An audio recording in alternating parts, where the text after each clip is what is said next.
نحمده ونصلي على رسوله الكريم اما بعد فاعوذ بالله من الشيطان الرجيم بسم الله الرحمن الرحيم هو الله الذي لا اله الا هو عالم الغيب والشهادة هو الرحمن الرحيم هو الله الذي لا اله الا هو الملك القدوس السلام المؤمن المهيمن العزيز الجبار المتكبر سبحان الله عما يشركون هو الله الخالق البارئ المصور له الأسماء الحسنى يسبح له ما في السماوات والأرض وهو العزيز الحكيم صدق اللہ العظیم۔ یہ سورۃ الحشر ہے، 28واں پارہ ہے، اور اس کی سورہ حشر کی آخری 3 آیات ہیں۔ اللہ تبارک و تعالی نے ان 3 آیات میں اپنی عظمت، بڑائی اور اپنی صفات، پاکیزہ صفات کا ذکر فرمایا اور انسانیت کو متوجہ کیا۔ اللہ وہ ذات ہے، لا الہ الا ہو، کوئی معبود نہیں اس کے علاوہ، عالم الغیب، وہ جاننے والا ہے الغیب، پوشیدہ چیزوں کو، والشہادہ، اور ظاہر چیزوں کو، هو الرحمن الرحیم، وہ بہت زیادہ رحم کرنے والا، بڑا مہربان ہے۔ اس آیت کریمہ میں اللہ رب العزت نے پہلے اپنی وحدانیت کو بیان فرمایا اور اس وحدانیت پر دلیل بیان فرمائی۔ اللہ وہ ذات ہے،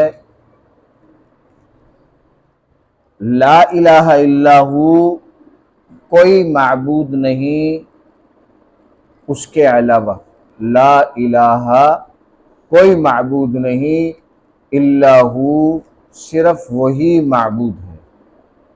یہ اللہ تبارک و تعالی نے مسئلہ توحید کو بیان فرمایا، اپنی وحدانیت کا ذکر فرمایا، اور اپنی وحدانیت پر جو دلیل بیان فرمائی کہ اللہ کی وحدانیت پر دلیل عالم الغیب، کہ وہ جاننے والا ہے ان چیزوں کو جو غیب ہے، جو پوشیدہ ہے۔ اس سے پتہ چلا کہ وحدانیت کی دلیل کے طور پر اللہ نے جو عالم الغیب فرمایا، تو یہ ایک ایسی صفت ہے کہ جو اللہ کے غیر میں نہیں آ سکتی، صرف اللہ رب العزت میں ہی یہ صفت پائی جا سکتی ہے۔ کیونکہ انسان جب بھی کبھی کوئی دعویٰ پیش کیا جائے اور اس دعوے پر جو دلیل پیش کی جاتی ہے، وہ اس دعوے پر اگر 100% صادق نہ آئے تو وہ دعویٰ ٹوٹ جاتا ہے، باطل ہو جاتا ہے۔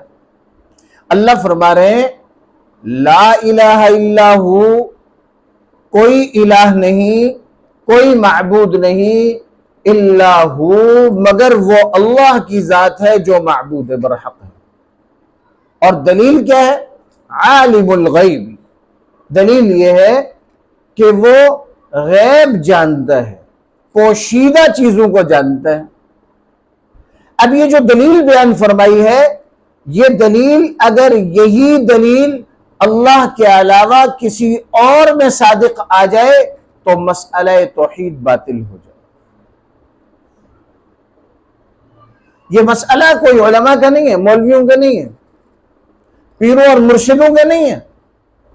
اگر ہم عالم الغیب کو کہ غیب اللہ کا غیر بھی جانتا ہے، کسی کے اندر اگر ہم اس کو ثابت کر لیں تو اللہ رب العزت نے جو دعویٰ بیان فرمایا لا الہ الا ہو، کوئی معبود نہیں سوائے اس کے، تو ایسی صورت میں یہ دعویٰ باطل ہو جائے گا، اور اگر یہ دعویٰ باطل ہوا تو مسئلہ توحید میں، اللہ کی وحدانیت میں، اللہ کی وحدانیت کے مسئلے کے اندر اگر کوئی بگاڑ لازم آ گیا تو اس انسان کا پھر کوئی عمل قابل قبول نہیں ہوگا۔ اللہ فرما رہے کہ یہ معبود برحق، اس کی ایک صفت یہ ہے کہ وہ غیب پوشیدہ چیزوں کو جانتا ہے اور ظاہر کو جانتا ہے۔ اب سمجھنے کی بات یہ کہ پوشیدہ چیزیں کون سی ہیں اور ظاہر چیزیں کون سی ہیں۔ کہ جی پوشیدہ چیزیں وہ ہیں کہ جو انسانوں سے غائب ہیں، اور وہ شہادہ اور موجود چیزیں، حاضر چیزیں کون سی ہیں؟ وہ جو انسانوں کے علم میں ہیں۔ تو اللہ ان چیزوں کی بھی جانتے ہیں جو انسانوں کے علم میں نہیں، اور اللہ انہیں بھی جانتا ہے جو انسانوں کے علم میں ہے۔ چنانچہ انسان کے علم میں ہے کہ اس نے کوئی گناہ کیا تو اللہ اسے بھی جان رہے، اور اگر کسی جگہ یہ اجنبی بن کر کسی کو دھوکہ دینا چاہے کہ مجھے نہیں پتا، میرے علم میں نہیں ہے، حالانکہ ہے، تو اللہ تو جاننے والا ہے کہ جو اس کے علم میں ہے اسے بھی اللہ جانتا ہے، جو اس سے پوشیدہ ہے اللہ اسے بھی جانتا ہے۔ پوشیدہ کیا ہے؟ جنت غیب ہے، جہنم غیب ہے، قبر میں مردے کو رکھتے ہیں اور 40 قدم چلنے کے بعد حساب کتاب شروع ہو جاتا ہے، غیب ہے۔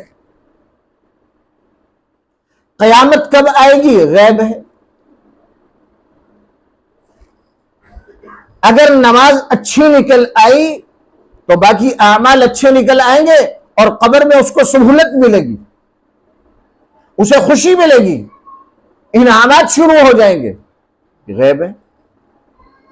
اور اگر اعمال برے ہوئے اور اللہ کی پکڑ آ گئی تو پھر کیا بھائی کہ انسان قبر میں رکھا جائے گا تو اس کی دونوں پسلیاں ایک دوسرے میں، قبر اس کو دبائے گی کہ ان کی دونوں پسلیاں ایک دوسرے میں یوں گھس جائیں گی، غیب ہے۔ اللہ اس سارے غیب کو جانتا ہے۔ قیامت کب آئے گی؟ غیب ہے، اللہ اسے جانتا ہے، اور اللہ کا غیر نہیں جانتا، اللہ کا غیر نہیں جانتا۔ ہاں اللہ جسے غیب کی اخبار پہنچا دے، جسے غیب کی خبر دینا چاہے تو اللہ دے سکتا ہے۔ عالم الغیب فلا یظہر علی غیبہ احدا الا من ارتضى من رسول فإنه يسلك من بين يديه ومن خلفه رصدا۔ عالم الغیب، اللہ تو عالم الغیب ہے، فلا یظہر علی غیبہ احدا، وہ کسی پر غیب کو ظاہر نہیں کرتا، کسی ایک پر بھی غیب کو ظاہر نہیں کرتا، الا من ارتضى من رسول، مگر جن رسولوں کے لیے، انبیاء علیہ السلام کے لیے اگر وہ غیب کی خبروں کو بھیجتا ہے تو وہ بھی بڑے اہتمام کے ساتھ بھیجتا ہے کہ جبریل امین کے ذریعے بھیجتا ہے۔ اے جبریل، کفار نے میرے محبوب سے سوال کیے ہیں کہ اصحاب کہف کون ہیں؟ کفار نے میرے محبوب سے سوال کیا ہے کہ روح کیا ہے؟ جناب نبی کریم صلی اللہ علیہ وسلم نے فرمایا کہ کل بتلاؤں گا۔ آپ صلی اللہ علیہ وسلم نے فرمایا کل بتلاؤں گا، انشاءاللہ کہنا بھلا دیا اللہ نے۔ کل آئی ہے، لوگ سوال کر رہے ہیں اصحاب کہف کون تھے؟ وہ نوجوان کون تھے جو بادشاہ سے ڈر کر اپنا ایمان بچانے کے لیے غار میں چھپ گئے تھے؟ کون تھے؟ روح کیا ہے؟ ایک اور سوال ہے میرے ذہن میں نہیں آیا، 3 سوالات کیے۔ اللہ کے محبوب پیغمبر نے فرمایا کل بتلاؤں گا۔ اللہ رب العزت ساری امت کو مسئلہ سمجھانا چاہتے ہیں، اور تکالیف کس نے اٹھائی؟ محبوب پیغمبر نے اور صحابہ کرام نے، اور کفار روز روز آ کر پوچھ رہے اور آپس میں تبصرہ کر رہے ہیں کہ محمد اگر بغیر کسی کی اطلاع کے بتلاتے ہیں تو بتلا کیوں نہیں رہے، اور اگر کوئی نے بتلاتا تھا تو لگتا ہے وہ روٹ کیا ہے، وہ ابھی سے بتلا نہیں رہا۔ اللہ اکبر، یہ اتنی شدت تھی اللہ کے محبوب پیغمبر پر کہ اللہ کے محبوب پیغمبر اس تکلیف سے اور کفار کے ان طعنوں سے بڑے پریشان۔ مسلمانوں کو یقین تو کامل تھا، صحابہ اکرام کو، لیکن اللہ کے محبوب پیغمبر سے روزانہ آ کر سوال کر رہے اور جواب نہیں مل رہا، اور بات آ رہی ہے کل بتلاؤ۔ چند دنوں کے بعد وحی نازل ہوئی۔ اللہ تبارک و تعالی نے جتنی چیزوں کے بارے میں سوالات یہودیوں نے مشرکین کو بتائے تھے کہ یہ سوال کریں، اگر اس کے جواب دے دیے تو سچا نبی ہے، اللہ نے اس سے زیادہ تفصیل کے ساتھ ان سوالوں کے جوابات نبی علیہ السلام کو بتلا دیے، اور ساتھ قاعدہ بیان فرما دیا، میرے محبوب آپ کسی کو یہ نہیں کہہ سکتے کہ کل آپ یہ بتا دیں گے، یوں کر دیں، الا ان یشاء اللہ، اے میرے محبوب آپ یوں کہیں اگر اللہ نے چاہا تو میں کل بتلا دوں۔ اللہ فرما رہے کہ اللہ اکیلی ذات ہے، معبود برحق ہے، اور دلیل یہ ہے عالم الغیبی، وہ غیب کو جانتے ہیں اور ایسے طور پر جانتے ہیں کہ کائنات میں اس غیب کو کوئی نہیں جانتا۔ ہاں اگر اللہ اپنے انبیاء کو غیب کی خبریں عطا فرما دیں تو وہ ہر نبی کو اتنی خبریں عطا فرما دی جتنی ان کے لیے جاننا ضروری تھا، جتنا ان کے لیے جاننا ضروری تھا اتنی غیب کی خبریں اللہ تبارک و تعالی نے انبیاء علیہ السلام کو بتلا دی جبریل امین کے ذریعے۔ اور سب سے زیادہ غیب کی اخبار اللہ رب العزت نے ہمارے اور آپ کے محبوب پیغمبر جناب محمد رسول اللہ صلی اللہ علیہ وسلم کو بتلائیں بذریعہ جبریل علیہ السلام۔ تو یہ اللہ رب العزت کی صفت ہے کہ اللہ اپنی ذات میں عالم الغیب ہے، اور انبیاء علیہ السلام کے پاس جو اخبار ہے غیب کی، جو بیان فرمائے انبیاء نے، وہ اللہ کی عطا کردہ خبریں ہیں، اللہ کی عطا کردہ خبریں ہیں کہ اللہ رب العزت نے ضرورت کے تحت انبیاء کو غیب کی خبریں بیان فرما دی، اور یہ بھی ساتھ بتلایا کہ اے میرے نبیوں آپ نے اعلان یہ کرنا ہے کہ یہ اخبار ہمارے رب نے ہمیں بتلائی۔ عالم الغیب، معبود برحق ہونے کی دلیل یہ ہے کہ وہ اللہ پوشیدہ چیزوں کو جانتا ہے جس تک کسی کی رسائی نہیں۔ دریا کے نیچے کیا ہے؟ اللہ کے علم میں۔ پہاڑوں کے بیچ میں کیا ہے؟ اللہ کے علم میں ہے۔ آسمانوں سے اوپر کیا ہے؟ اللہ کے علم میں ہے۔ پہلے آسمان میں کیا ہے؟ اللہ کے علم میں ہے۔ زمین سے نیچے ساتوں زمینوں میں کیا چھپا کے رکھا ہے، کیا چھپا ہوا ہے، کیا پوشیدہ ہے، اللہ کے علم میں ہے۔ اللہ کے غیر کے علم میں قطعاً نہیں، کسی کے علم میں نہیں ہے۔ ہاں اگر اللہ کسی نبی کو بتلا دے، اور اگر اللہ بتلانے پر آ جائے تو پرندوں کو بھی بتلاتے۔ سلیمان علیہ السلام کے زمانے میں ایک پرندہ تھا ہدہد، جس کا اللہ نے سورۃ النمل میں تذکرہ فرمایا۔ وہ زمین میں جہاں دیکھتا یا چونچ مارتا تھا تو زمین کے نیچے پانی ہے یا نہیں اس کو اطلاع مل جاتی تھی۔ اللہ نے اس میں یہ حص رکھی ہوئی تھی کہ وہ پانی کو پہچان لیتا تھا کہ اس کے نیچے پانی، پھر وہاں سے پانی نکلوایا جاتا تھا۔ ایک مرتبہ وہ غائب تھا، سلیمان علیہ السلام کو پانی کی ضرورت تھی، ہدہد غائب ہے۔ وَتَفَقَّدَ الطَّيْرَ فَقَالَ مَا لِيَ لَا أَرَى الْهُدْهُدَ أَمْ كَانَ مِنَ الْغَائِبِينَ۔ اور اللہ رب العزت کی دوسری صفت کیا بیان فرمائی؟ وَالشَّهَادَةِ، ظاہر کو بھی جانتا ہے، اور مفسرین اکرام فرماتے ہیں الشہادہ کا ایک مفہوم یہ ہے کہ ساری مخلوق جو کچھ جانتی ہے وہ اللہ کے علم ہے. ساری مخلوق جو کچھ جانتی ہے وہ بھی اللہ کے علم میں ہے. اور آگے صفات بیان فرمائی هو الرحم، کہ اتنا سب کچھ جاننے والا، ہماری ہر ادا سے واقف، ہمارے ہر عمل سے واقف، ہمارے ہر گناہ سے واقف، ہمارے سینے میں جو خیال کی ایک لہر چلی اس سے واقف. تو اتنا جب واقف کار ہوگا تو دنیا کا نظام تو یہ ہے کہ جب لوگ جرم پر واقفیت پاتے ہیں، اگر باپ بیٹے کے جرم پر واقفیت پاتے ہیں تو فوراً پکڑتا ہے. حکام بالا اگر کسی آدمی کو ملکی جرم میں پاتے تو فوراً اس کو گرفتار کرتے ہیں، ان کا نظام متحرک ہو جاتا ہے. کیمروں کی مدد سے کسی کا جرم نظر آ جائے تو اسے فوراً گرفتار کر لیا جاتا ہے. تو دنیا کا قاعدہ یہ ہے کہ غلطی ہوتے ہی اگر پکڑی گئی تو سزا ملے گی. دنیا والے معاف نہیں کرتے.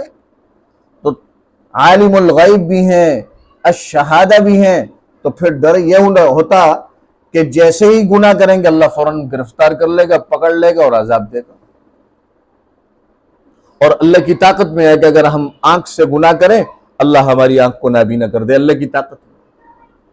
ہاتھ سے گناہ کریں تو ہاتھوں کو شل کر دے، اللہ اس پر قادر ہے. پیروں سے گناہ کرنے کے لیے چلے گئے تو اللہ اس پر قادر ہے کہ ہمیں اپاہج کر دے. دل و دماغ سے اگر غلط سوچ و فکر کریں گے تو اللہ اس پر قادر ہے کہ وہ ہمیں دیوانہ مستانہ کر دے اور ہمیں پاگل بنا دے. بس ایک نفس کو تھوڑا سا دائب ہے، اللہ کے لیے تو اس کی بھی ضرورت ہے. لیکن آگے اللہ رب العزت فرما رہے ہیں کہ اتنے زیادہ علم والا ہونے کے باوجود میرا علم میرے علم پر غالب ہے. اللہ کا علم اللہ کے علم پر غالب ہے. هو الرحمن الرحیم. اللہ وہ ذات ہے جو بڑا مہربان نہایت رحم کرنے والا، جو بڑا مہربان نہایت رحم کرنے والا ہے. اگر کسی سے گناہ کا صدور ہو گیا، صادر ہو گیا، گناہ ہو گیا، اور صدق دل سے اگر وہ توبہ کر لے گا تو وہ رحمان ہے، وہ رحیم ہے. دنیا میں بھی اس کی رحمت سے سارا دنیا کا کارخانہ چل رہا ہے، آخرت میں بھی اس کی رحمت سے سارا نظم چلے گا. الرحمن فی الدنیا والآخرہ والرحیم فی الآخرہ، کہ رحمان تو وہ دنیا میں بھی ہے اور آخرت میں بھی ہے، کہ دنیا میں وہ کفار پر بھی رحم کرتا ہے اور مسلمانوں پر بھی رحم کرتا ہے. الرحیم فی الآخرہ، اور آخرت میں اللہ رحیم ذات ہیں. اللہ کا رحم صرف ایمان والوں پر. اللہ تبارک و تعالی ہمیں آخرت میں اپنا رحم نصیب فرمائے.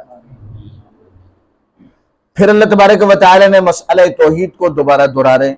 واللہ الذی لا الہ الا ہو، اللہ وہ ذات ہے لا الہ الا ہو کہ اس کے سوا کوئی معبود نہیں.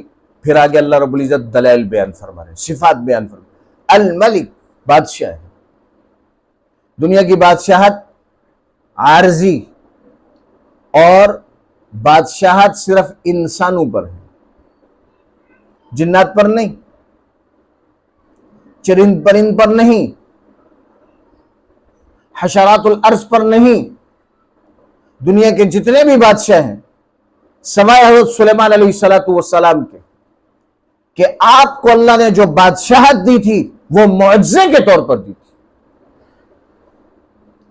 تو دنیا کی اگر بادشاہت کسی کے پاس ہے تو وہ عارضی بھی ہے اور بہت محدود ہے، زمین کے اعتبار سے بھی محدود ہے. آج عرب دنیا کے اندر بادشاہت ہے لیکن بہت محدود دائرہ کار ہے، اور ہے بھی صرف انسانوں پر، اور وہ بھی پورے طور پر نہیں. جو ان کی قانون کی رینج میں آ گیا اسی پر ان کی بادشاہت لاگو ہوگی. جو اس سے باہر ہے اس پر ان کی بادشاہت کار فرما نہیں ہوگی. لیکن اللہ ایسے بادشاہ ہیں کہ ساتوں زمینوں ساتوں آسمانوں کی بادشاہت اللہ کے پاس. اللہ کی اجازت کے علاوہ اللہ کی چاہت کے علاوہ، اللہ کے ارادے کے علاوہ درخت کا کوئی پتا بھی اللہ کی بادشاہت میں اللہ کی اجازت کے بغیر ایک پتا حرکت بھی نہیں کرتا، اور ایک پتا درخت سے گرتا بھی نہیں، اور اگر کوئی پتا حرکت کر رہا ہے اور گر رہا ہے یہ اللہ کے ارادے سے اور اللہ کی بادشاہت میں اس کی چاہت اور اس کی مرضی سے ہو رہا ہے۔ الملک القدوس، اللہ وہ ذات ہے جو سب عیبوں سے پاک سالم ذات، اور دنیا میں کوئی بھی سالم نہیں، اللہ کے علاوہ کوئی بھی سلامتی والا سالم نہیں، ضرور اس میں کوئی نہ کوئی نقص اور عیب پایا جاتا ہے۔ اور سب سے بڑا نقص کیا ہے بھائی؟ ہم خود سے پیدا نہیں ہوئے، ہمارا وجود اللہ رب العزت کی دین ہے، ہم اپنے وجود کے مالک نہیں، اور اپنے وجود کا مالک کوئی بھی نہیں۔ انبیاء کے وجود کے مالک بھی اللہ رب العزت ہے، کیونکہ نبیوں کا ایک ایک عضو اللہ کے تابع ہے۔ چنانچہ اللہ رب العزت فرما رہے ہیں کہ ہاتھ کا چلنا دور کی بات ہے، زبان کا قدم کا چلنا دور کی بات ہے، اللہ فرما رہے ہیں کہ میرا محبوب اپنی زبان سے جو کچھ بولے گا وہ میری چاہت اور میری مرضی سے بولے گا۔ وَمَا يَنْطِقُ عَنِ الْهَوَىٰ، اپنی چاہت سے بات نہیں کرتے، إِنْ هُوَ إِلَّا وَحْيٌ يُوحَىٰ، وہی بات کرتے ہیں جو اللہ نے الہام کیا، وحی کیا بذریعہ جبریل یا الہام کے ذریعے وحی کیا، ہمارے محبوب وہی بات کرتے۔ کچھ لوگوں نے کاتبین وحی سے کہا کہ ہر بات مت لکھا کرو، اللہ کے نبی انسان ہیں اور انسان کبھی غصے میں بھی ہوتا ہے اور کبھی خوشی میں ہوتا ہے۔ وہ کاتب لکھنا چھوڑ دیا۔ کاتب، اللہ کے نبی نے کاتبین کو بلایا، کیا بات ہے بھائی لکھ نہیں رہے ہو؟ کہ لوگوں نے یہ بات کہی ہے۔ اللہ کے محبوب پیغمبر نے فرمایا جس کا مفہوم یہ ہے کہ اس ذات کی قسم کہ جس کے قبضہ قدرت میں محمد کی جان ہے، میں ہر حال میں وہی بات کرتا ہوں جو میرے اللہ کی چاہت ہے۔ میں غصے میں ہوں تب بھی لکھو، میں خوشی میں ہوں تب بھی لکھو، کیونکہ میں غصے میں بھی جو بات کروں گا اپنے رب کی اتباع میں کروں گا، میرے رب نے مجھے جو کہا ہے میں وہی کروں۔ القدوس، صرف اللہ وہ ذات ہے جو ہر عیب سے پاک اور سلامت۔ یہ توحید کے دلائل ہیں، توحید کے دلائل۔ السلام، سلامتی والا۔ ایک تو یہ کہ سالم ذات، مکمل اکمل ذات، اور ایک یہ ہے کہ ساری کائنات کو سلامتی میں رکھنے والی ذات۔ المؤمن، امن والا اور امن دینے والی ذات، خود بھی امن والا ہے اور ساری کائنات کو امن دینے والا ہے۔ لیکن امن ملے گا کب؟ فَلْيَعْبُدُوا رَبَّ هَذَا الْبَيْتِ الَّذِي أَطْعَمَهُم مِّن جُوعٍ وَآمَنَهُم مِّن خَوْفٍ۔ اللہ فرما رہے ہیں فَلْيَعْبُدُوا رَبَّ هَذَا الْبَيْتِ، بیت اللہ کے رب کی عبادت کرو، بیت اللہ کے رب کی عبادت کرو، اس لیے کہ الذی اطعمہم من جوع، اس عبادت کا ثمرہ یہ نکلے گا کہ اللہ بھوک میں کھلائیں گے، وآمنہم من خوف، اور اللہ خوف سے امن بخشیں گے۔ المؤمن، امن دینے والے، اللہ رب العزت کی ذات۔ المہیمن، المہیمن، ساری کائنات کے نگہباں، ساری کائنات کی نگرانی کرنے والے، اور ساری کائنات میں جس فرد کی جس چیز کی ضرورت ہے وہ جس کیفیت میں ہے اس کی کیفیت اس کی حکمت سے باہر نہیں، اپنی حکمت کے مطابق اس کی نگہبانی کر رہے ہیں. اور کوئی بھی فرد، وہ چاہے انسانوں میں سے ہو یا دیگر مخلوقات میں سے ہوں، کوئی بھی فرد اس کی نگہبانی سے باہر نہیں. اللہ تبارک و تعالی ایسے نگہباں ہیں، العزیز زبردست، غالب، الجبار درست کرنے والا، جوڑنے والا، غلبے والا، الجبار کہ اس کے سامنے کوئی پھٹک نہیں سکتا، اس کے دائرے کار سے کوئی باہر نہیں نکل سکتا. اور وہ دنیا میں ایسی علامات کا ظہور کرتا ہے کہ بہت سارے لوگ بڑے گمانوں کے اندر ہوتے ہیں، اللہ اپنی طاقت سے پھر ان کو نیچے دکھاتا. فرعون کیسا ظالم اور جابر بادشاہ تھا کہ سارے لوگ اسے اپنا خدا سمجھتے تھے. بنی اسرائیل کو اس نے غلام بنایا ہوا تھا اور ان کے ہاتھوں میں کیل ٹھوکتا تھا. اللہ تبارک و تعالی نے الجبار، جبار اللہ نے اس بچے کو اس سال میں پیدا کیا کہ جس سال میں بنی اسرائیل کے بچے قتل ہوتے تھے، اور پھر اسی بچے کو فرعون کے ہاتھوں میں پالا، اور پھر اسی بچے سے جب وہ بڑے ہوئے نبوت عطا کی موسیٰ علیہ السلام کو، اسی کے ذریعے اس کی بادشاہت کا خاتمہ کرایا. الجبار، ایسے جبار. 57 ممالک افغانستان کے مٹھی بر مسلمانوں سے اللہ نے ایسی ذلت امیز شکست دلوائی کہ دنیا آج دنگ رہ گئی. جو دنیا ٹیکنالوجی کو اپنا خدا سمجھتی تھی، مانتی تھی، اس ٹیکنالوجی والے وہ نیٹو کی ساری نیٹو کو اللہ نے چند مٹھی بر لوگوں کے ذریعے افغانستان میں ذلت اور رسوائی کا سامنا کروایا. الجبار، ایسے جبار اللہ ہے.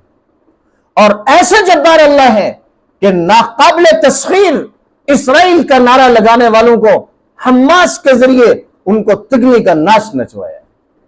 ایسے جبار اللہ ہے. ایسی جبرویت اور ایسی قوت اور والے ہیں کہ ان کی قوت سے باہر کوئی ایک فرد بھی نہیں. چاہے تو دنیا وقتی طور پر انہیں بہت کچھ سمجھے، جب اللہ اپنی چاہت اور مرضی اور جب اللہ نے ارادہ کر لیا تو پھر اللہ تبارک و تعالی ہاتھیوں والوں کو بھی ابابیلوں سے شکست دلواتے.